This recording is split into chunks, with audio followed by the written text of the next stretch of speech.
Bonjour à toutes et à tous, bienvenue dans notre petit jardin laboratoire. Je me propose de vous présenter les derniers aménagements réalisés dans ce petit jardin. Mais avant toute chose, je pense utile de revenir sur un sujet qui a un peu animé la planète jardinage cette semaine, principalement, presque exclusivement d'ailleurs en France, et concernant le sujet développé par le Parisien qui interroge un maraîcher de la région de Marcoussis, au sud de Paris. Euh, je trouve personnellement que les propos qui ont été tenus par certains internautes... Alors je commence la promenade, hein, on reviendra un petit peu sur différentes plantations, mais voilà, je ne vais pas vous faire perdre trop de temps. Euh, et donc je trouve que la charge, la cavalcade qui a été menée par certains internautes qui se donnent des droits de réponse, alors qu'ils sont, comme vous et moi, hein, de simples êtres humains. Mais il semble qu'ils soient décidés à vouloir contrôler un peu les présentations des jardiniers amateurs. Et je trouve ça un peu désolant. Ce monsieur s'est exprimé comme bon lui semble. Il a son propre vocabulaire, sa propre manière de percevoir le monde.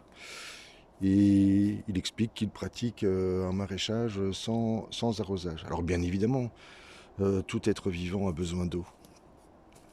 Mais voilà, pour des raisons de simplicité, sans doute sur une de ces parcelles, il a décidé, pour des raisons techniques, de ne pas arroser certaines plantations. Et il obtient des résultats, ma foi, pas très exceptionnels, mais il obtient quand même un certain résultat. Entre parenthèses, je vous rappelle les expériences menées par Pascal Pro dans le sud de la France, hein, qui est dans l'arrière-pays provençal, où il plante dans la rocaille des tomates, et il obtient tout de même des résultats. Et il n'est pas le seul, hein, un peu partout dans le monde d'ailleurs, des expériences comme celle-là sont menées en Afrique centrale, à proximité du pourtour sahélien, mais également en Israël, des expériences sont menées comme celle-là, et avec des résultats parfois très différents. Donc sur la question de l'eau, nous sommes à peu près tous d'accord. Le seul qui, à mon sens, avait le droit de communiquer et de répondre à ce monsieur sur ce sujet, c'est Benoît de la ferme de Cagnols, qui mène un travail expérimental et de recherche tout à fait fondamental, avec sérieux et méthodologie.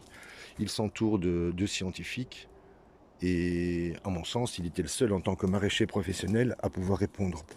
Pourquoi je dis ça? Parce que vous connaissez les contraintes du maraîchage et de la production en volume, même si on est en petite, moyenne ou grande surface. Il pratique un maraîchage raisonné, dit sur sol vivant, hein, la pratique du MSV. Et il a développé des techniques qui paraissent simples au premier abord, mais qui, à mon avis, ouvrent la voie euh, à, à un nouvel avenir dans ce domaine. Et bon, il n'est pas le seul, évidemment, hein. Ils sont des dizaines à travers la planète, qu'on soit au Québec, qu'on soit en Suisse, qu'on soit en Nouvelle-Zélande ou en Australie. Ils sont très nombreux à pratiquer de nouvelles recherches pour tenter de préserver les sols et de les maintenir vivants et en bonne santé, mais également on travaille sur la régénérescence des sols, et ça c'est encore une nouvelle piste de recherche qui est fondamentale. Donc à mes yeux, Benoît pouvait répondre en tant que maraîcher. N'oubliez jamais que derrière le maraîchage, il y a une entreprise, il y a des charges à payer, il y a des salaires à financer. Et, et voilà, c'est un travail, comme vous le savez, qui est malheureusement ingrat, hein, puisque on est régulièrement chez l'ostéopathe. Les charges sont relativement lourdes. Les résultats sont parfois très, comment dire, ne sont pas toujours au rendez-vous, hein. Il arrive certaines années que l'on perde l'entièreté de sa récolte, comme ce fut à peu près le cas pour beaucoup de gens l'année dernière, et que personne ne va venir vous financer gratuitement, hein. Les banques derrière demandent des retours sur investissement. Enfin voilà, pour vous dire que la charge menée par certains internautes qui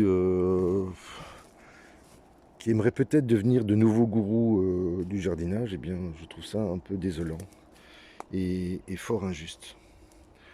D'ailleurs, s'ils avaient été un peu, comment dire, un peu plus précis, ils auraient d'abord fouillé un petit peu le net et ils se seraient aperçus que c'est ce qu'on appelle, ce sujet-là, est ce qu'on appelle un, un marronnier. C'est un sujet qui revient pratiquement chaque année, que ce monsieur avait déjà été interrogé par le passé, et il y a quelques années, et qu'à ce moment-là, personne n'avait levé de charge contre lui. Ils auraient pu également questionner le journaliste ainsi que son rédac-chef de manière à obtenir plus d'informations et notamment une seconde vidéo qui reviendrait sur le sujet avec un peu plus de clarté. Mais voilà, c'est ainsi. Je trouve ça un peu désolant. D'ailleurs, ça me pousse à m'interroger pour savoir si je vais poursuivre mes activités de rencontre. Alors je sais que ça en désolerait plusieurs d'entre vous, mais voilà, si c'est pour entendre des bêtises comme celle-là, je préfère me retirer à petits pas et reprendre mon activité principale, à savoir, eh bien, je ne vais pas vous en parler puisque c'est une future surprise. Alors, je reviens à ce qui nous intéresse, à savoir comment produire sans arroser, puisque dans ce jardin, vous le savez, nous n'arrosons pas, excepté à la plantation, mais que nous nourrissons nos plantes. La démarche n'est pas du tout la même. Un maraîcher, par exemple, va devoir soutenir le taux d'humidité qui est présent dans ses sols pour favoriser la croissance de ses plants, alors qu'un jardinier amateur comme moi n'est pas obligé de le faire. Et tous ceux qui aujourd'hui ont des soucis dans leur jardin, c'est principalement lié au fait ils ont arrosé leurs plantes. Et puis à un moment donné, si vous ne l'arrosez plus, eh bien, vous devinez facilement ce qui se passe. Ici, on a une philosophie qui est inverse, à savoir que nous nourrissons les plantes, nous les arrosons à la plantation et puis on n'y touche plus. On attend à peu près 3 semaines, un mois que les plantes développent leur système racinaire et aillent chercher l'humidité présente, notamment dans la glomaline du sol, mais également chez les mycètes, notamment le mycélium, qui va leur transporter de l'eau. Et à partir du moment où ces relations symbiotiques s'installent, eh bien, on vient soutenir la croissance des plants en leur apportant soit du purin, soit un lait de bactéries, soit des préparats ou des mélangeats, et qui vont permettre à la plante de grandir dans de bonnes conditions et d'apporter les taux de sucre nécessaires aux légumes. Donc ici, j'ai reçu de Philippe des plants de haricots marocains Bastige, et j'ai décidé de lui créer une petite structure pour éviter que les oiseaux ne viennent un peu trop vite. Et bien vous voyez, elle a été plantée il y a à peu près un mois maintenant, toujours sans arrosage, et même pas de purin, de consoude notamment, et ben vous voyez le résultat. Hein, les feuilles ont un joli vert. Voilà. Nous ne sommes pas dans la partie la plus ensoleillée ni la plus chaude du jardin. Hein. Vous savez que le haricot aime avoir de la chaleur et de l'humidité et de la lumière. Mais vous voyez que le résultat est plutôt satisfaisant. Ça démarre assez lentement, mais il y a un moment donné où vous allez voir, d'ici une dizaine de jours, je pense, les plants vont se développer plus rapidement. On parlait d'eau, ben oui, ce plant de tomate par exemple, qui a poussé spontanément, n'a jamais reçu une seule goutte d'eau ni de purin. Et je les laisse ainsi pour vérifier une hypothèse de travail, à savoir que la plante, si le sol est de bonne constitution, ce qui je pense est le cas ici, hein, puisque rappelez-vous, pendant un an, je me suis fatigué et fait mal au dos à créer ce sol qui aujourd'hui eh bien, a des capacités de rétention d'eau. Hein, les framboisiers par exemple, si vous voulez les voir, bien voilà. Est-ce qu'il est utile d'arroser? Regardez les noisetiers qui sont derrière. Ben voilà, c'est la preuve que la nature peut se débrouiller par elle-même, dans la plupart des cas. Évidemment des exceptions, mais on ne va pas en parler aujourd'hui. Voici une belle tomate cœur de bœuf, une originale, hein, pas les fausses qu'on vous vend en grande surface. Voilà, tout comme celle-ci. Ça, ce sont mes graines de l'an dernier. Moi, j'en suis très satisfait. Elles sont arrivées pratiquement à maturité. Voilà. Et elles vont être retirées eh bien, après la vidéo. Alors, ces belles petites tomates, hein, jaunes, qui ont ma préférence cette année, aux côtés des Blue Ozu et des tomates cœur de pigeon que vous connaissez maintenant. Regardez les beaux chapelets. Voilà, une belle teneur de fruits. Il est également arrivé à maturité. Tiens, vous remarquerez que je me suis laissé pousser un nouvel outil. Alors je déteste ça, mais comme l'an dernier je l'avais expérimenté, je dois bien avouer que pour retirer délicatement les tomates, c'est bien pratique. Alors de ce côté-ci, tout se passe bien. Ça, c'est l'escabeau que j'ai récupéré l'année passée dans une poubelle. Contrairement à ce qu'il est indiqué, il n'est pas HS. Il n'est pas hors service. Et j'en suis ravi. Ils m'aident d'ailleurs à poursuivre le tutorage de ce plant de tomate assez exceptionnel cette année. Voilà, toujours sans arrosage. Et alors le nourrissage, puisqu'on en parlait, bien je ne le réalise en moyenne qu'une seule fois par mois. C'est vous dire qu'il n'est pas nécessaire d'arroser les jardins. Alors la qualité gustative des produits est formidable. Les taux de sucre présents dans les tomates est exceptionnel cette année. Bon, il faut dire aussi qu'on a un grand ensoleillement. Puis vous savez comment le sucre est fabriqué par les plantes, par photosynthétisation. Donc le CO2 est capté par les plantes et transformé en sucre. Vous voyez que c'est fascinant ça aussi. Alors vous voyez que j'ai dû me réaliser une nouvelle structure parce que je ne sais pas ce qui se passe cette année. Ce sont à nouveau des haricots Ferrari sur votre gauche, Bastige, qui sont en train de partir en rame, tout comme là-bas dans le fond. Et je m'interroge. Alors je vais vous le montrer. Voilà les deux produits que j'ai utilisés cette année. Vous voyez, des haricots nains satellites et des haricots Ferrari haricots nains. Oui, je vous mens pas.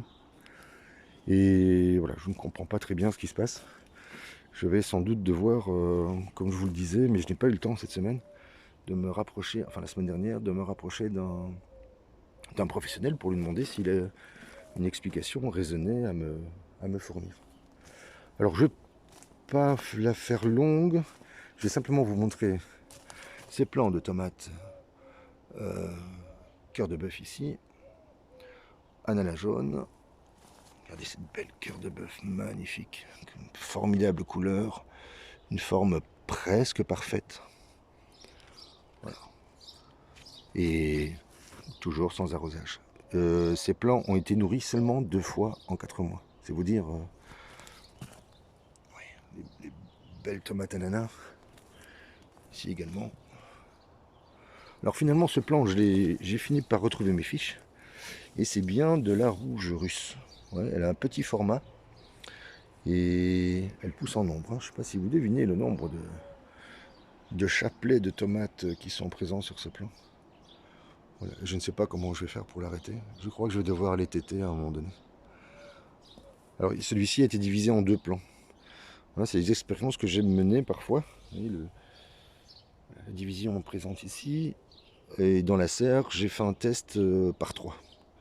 Qui fonctionne tout aussi bien.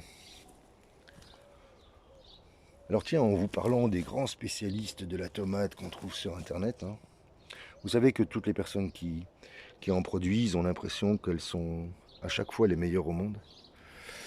Je me suis retrouvé avec ce plan-ci, qui est un plan de tomate ananas. Alors vous allez rire, j'ai contacté un de ces youtubeurs qui se présente comme étant le spécialiste de la tomate. Ça me fait rire d'ailleurs. Et je lui ai fait j'en ai fait une photo et je lui ai envoyé. Je lui ai demandé son avis en parlant de mon inquiétude concernant ce plan. Et il m'a répondu assez vite en m'expliquant qu'il fallait absolument l'arracher tout de suite parce que c'est une maladie très grave de la tomate qui a été découverte en Espagne. Il ne se souvient plus très bien du nom, qu'elle est remontée par la France et qu'elle est en train d'arriver au Luxembourg et en Belgique. Je le remercie.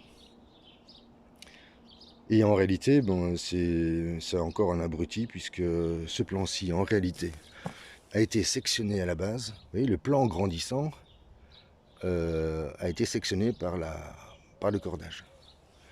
Et donc c'est simplement un plan qui dépérit de façon tout à fait naturelle. Alors sa recommandation principale, c'était d'arracher tous mes plans.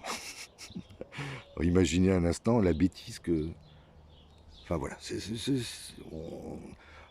il y a de tout sur Internet, hein. La toute grande majorité des gens travaillent très très bien, mais il y en a quelques-uns qui sont en train de m'irriter.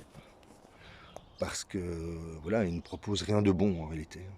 Moi, si je n'observe que les résultats proposés ici dans ce petit jardin, ben, j'y vois de la réussite. Alors il y a parfois des échecs, comme ce chou par exemple, qui avait été recouvert par ce chou blanc, recouvert par un voile anti-insectes.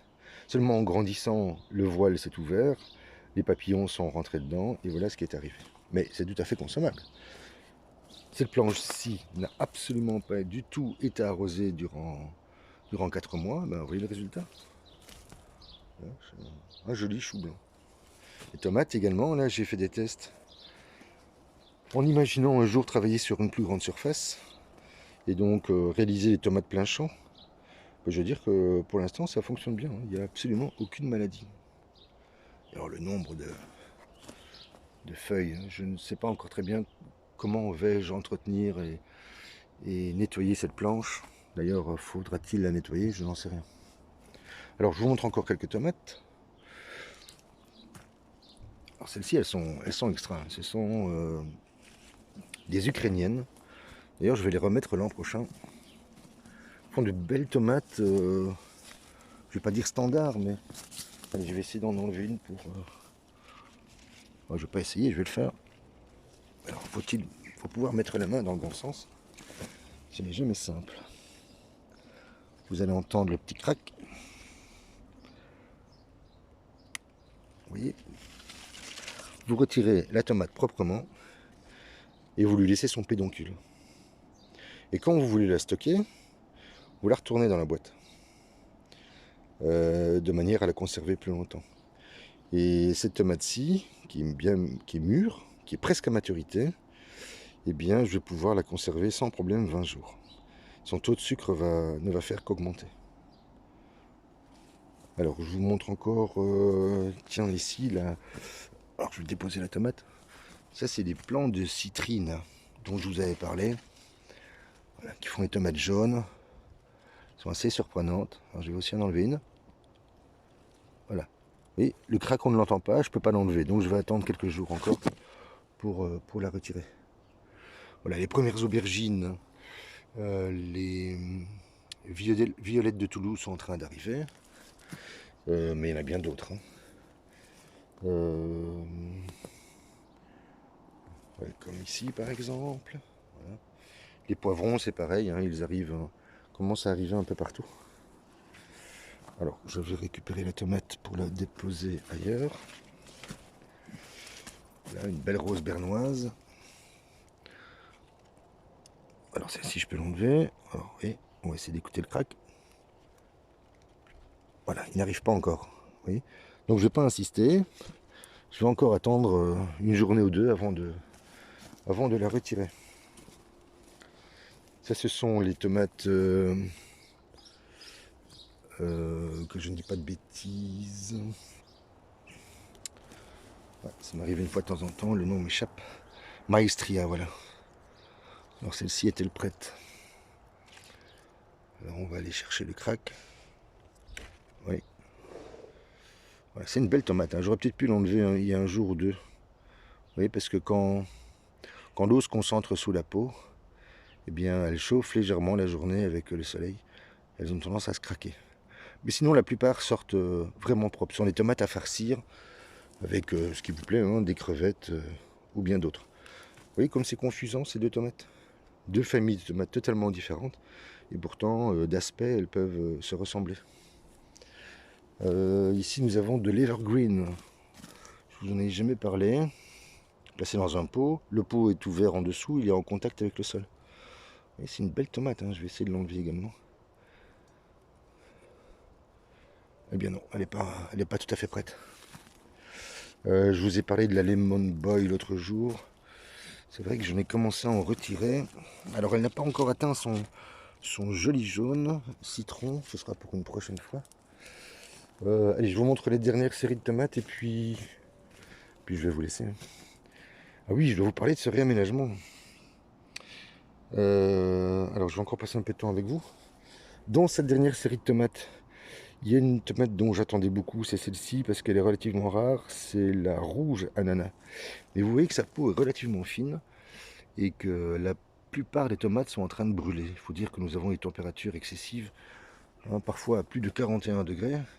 Donc c'est toujours un peu compliqué. Ça c'est la zébra, vous vous souvenez? La green zebra.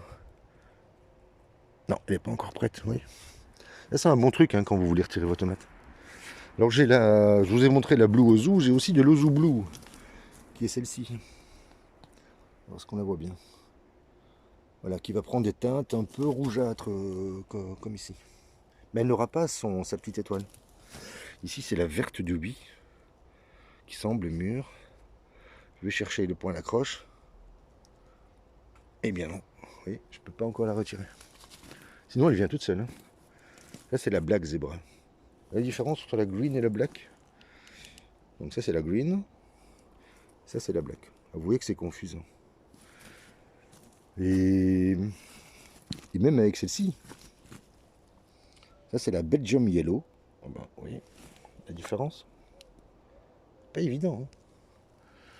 Alors, je vous montre l'une des dernières réalisations de cette semaine. Pas ceci, mais cela. Vous vous souvenez?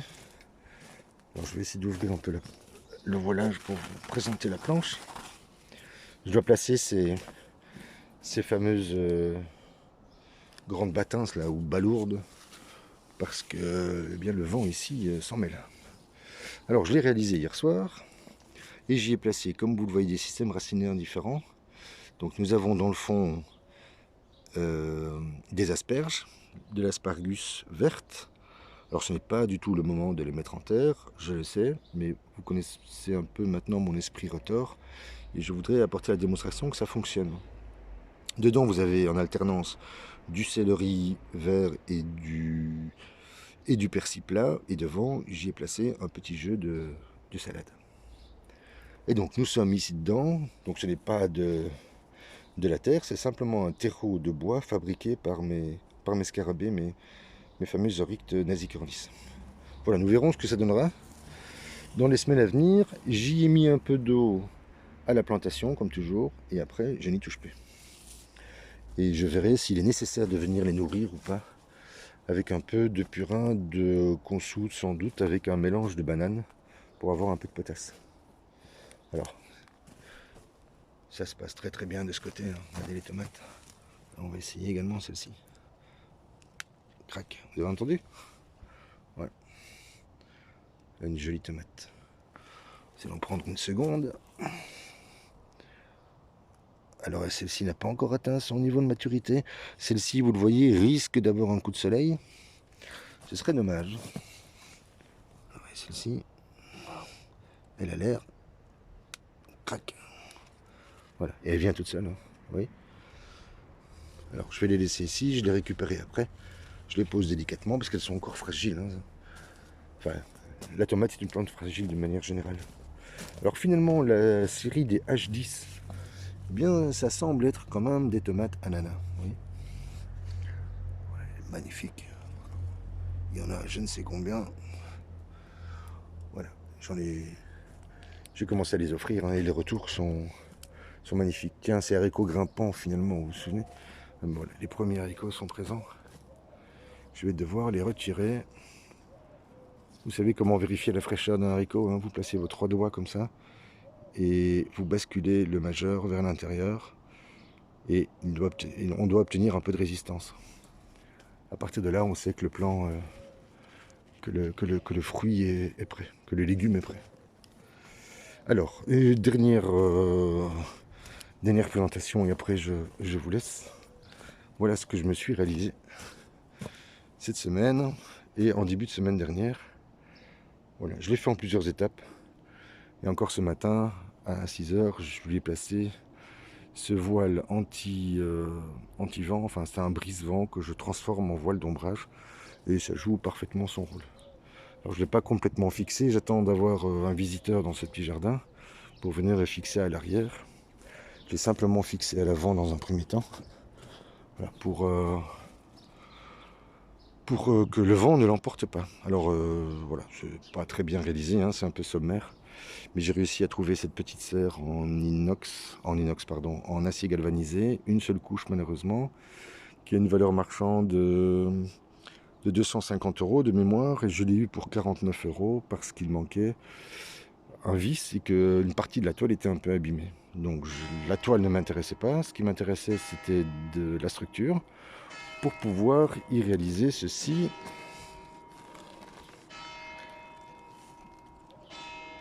Voilà, de nouvelles plantations de salade à l'avant-plan associé avec des basiliques, toujours avec un couvert de mulch de bois résineux. Voilà, j'y ai placé des tomates que j'avais préparées dans des bacs. Celles-ci sont hors sol, donc elles ne sont pas en contact avec le terreau de bois qui est dessous. Voilà, quelques basiliques. J'ai eu l'aide de Steven qui est venu m'aider. Une bonne heure, un jour il voulait prendre un peu d'air. Et nous avons réalisé cette étagère. Et voilà, elle est assez ingénieuse, elle est démontable en quelques secondes. Et voilà, j'en suis plutôt ravi. Il faudra à l'avenir sans doute l'améliorer et sans doute en réaliser une seconde à gauche. Voilà, j'ai l'intention d'y placer les dernières fraises qu'il me reste, enfin les fraisiers qu'il me reste, dans des pots suspendus comme ceux que vous voyez devant vous. Mais nous verrons. Pas beaucoup de temps ces jours-ci. Et la saison, les récoltes vont sûrement commencer, donc véritablement commencer. Donc voilà, j'y reviendrai, nous en reparlerons dans les semaines à venir. Alors ici, j'ai placé la porte originale. Hein. C'est aussi un des avantages de ces petites serres, c'est de posséder une porte. Et je lui ai mis son plastique parce que nous sommes du côté où il y a le plus de soleil en fin de journée. Et voilà, j'avais peur que les plantes brûlent à l'entrée. Je ne sais pas si on voit très bien. Bon, de ce côté-ci, ça se passe admirablement. Alors je vais quand même vous montrer les dernières salades sans arrosage et sans nourrissage. Hein, c'est pour vous dire l'importance de bien préparer vos sols. Et voilà, je ne sais pas ce que vous en pensez. Moi je trouve que c'est satisfaisant à ce stade. Voilà, je vous souhaite une belle journée et je vous dis à très vite.